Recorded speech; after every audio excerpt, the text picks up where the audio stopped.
Əziz dostlar, dəyərli izləyicilər, biz bugün hardayıq? Ulu Nizami yurdundan, qədim Gəncədən, igidlər, qəhrəmanlar yetirən, qonaqpərvərlər diyarı olan Daşkəsən elinə bizim gənc yazarımız, dəyərli dostumuz, çox istedadlı dostumuz olan Etibar Həsənzadənin evində qonarıq. Ona görə bugün Etibarın evinə üz tutduq ki, Etibarın ürəyi qəlbi Azərbaycanla, vətənlə, Qarabağla döyünür. Etibarın ürəyi Polad Həşimovun varlığınla, onun adıyla döyünür. Ona görə ki, bugün 12 iyul Etibar qardaşımız bizi görüşə çağırdı ki, Polad Həşimovun 2020-ci ildə 12 iyulda şəhid olduğu gündür. Və bugün Etibarın qonağıyıq. Etibarın bugün qonaqlarının arasında Azərbaycanın qaziləri olacaq, veteranları olacaq, hərbiçiləri olacaq ki, bugün Etibarı xüsusi olaraq biz burada dinləyəcəyik. Etibar qardaşımın gördüyünüz kimi bir çox mükafatları, bir çox təltifnamələri var. Hansı ki, qardaş Türkiyədən belə Etibarın, mən deyərdim ki, 80, 100, 120 dənə mükafatı var, təltifnaməsi var, diplomları var. Bu bizim üçün böyük bir fəxirdir ki, Azərbaycanın bu cür oğulları var ki, biz onlardan fəxr etməliyik. Qarşıda gördüyünüz kimi Etibarın 2020-ci ildə aprel döyüşləri başlayan andan etibarən Mən şəhid olacam ana adlı kitabı yüz görüb. Ondan sonra 2023-cü ildə Etibar Həsənzadənin təqdimatında Vətən uğrunda kitabı ərsəyə gəlib.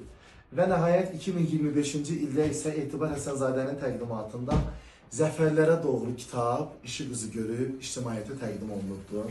Hansı ki, bu gördüyünüz 3 kitab və eyni zamanda bu 3 kitabdan əlavə 8 kitab, 11 kitabın müəllifidir. Hər 11 kitabın hər biri qardaş Türkiyədə bir çox qurumlarda, bir çox idarələrdə dövlət müfəttişlərinin otağında yer alır. Bu biz Azərbaycanlılar üçün çox böyük fəxir yeridir. Etibar, sənə uğurlar arzulayıram. Yolun hər zaman açıq olsun. Qələmin qüvvətli olsun. Ürəyin, sinən necə ki vətənlə, torpaqla döyünür. Bundan sonra bir 50, 60 ildə vətənlə döyünsün inşallah. Sən yaz, biz oxucular da, jurnalistlər də, aparıcılar da sənin qələmindən bəhrələnək, sənin qələmini bütün dünyaya tanımaq. Çox sağ olun, minnətdaram. Mən də öz növbəmdə bugün tədbirimi gözəl şəkildə aparıb və idarə edəcək olan aparıcımız Pərviz bəyə minnətdarlığımı bildirirəm. Və ümid edirəm ki, bu 3 kitabın təqdimatı Pərviz bəyin idarə etməsiyle daha da uğurlu olacaq, daha da bir çox uğurlara imza atacaq inşallah. Var olun. Uğurların bol olsun. Mən sənə və sənin gözəl anana dərin təşəkkür edirəm ki, seçim edib bizi dəvət etmişsiniz. Bax, biz də sənin yanındayıq.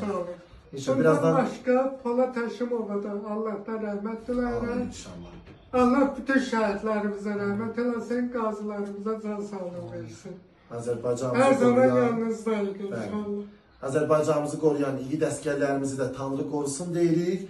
Buradan da bu video münasibətilə, bu video vasitəsilə bütün Azərbaycan oğullarını ürəkdən salamlayırıq. Çünki videomuz inşallah Etibar Həsənzadənin şəxsi YouTube platformasında yerləşdiriləcək və bunu bütün Azərbaycan ictimaiyyəti izləyəcək, izləmədə qalın.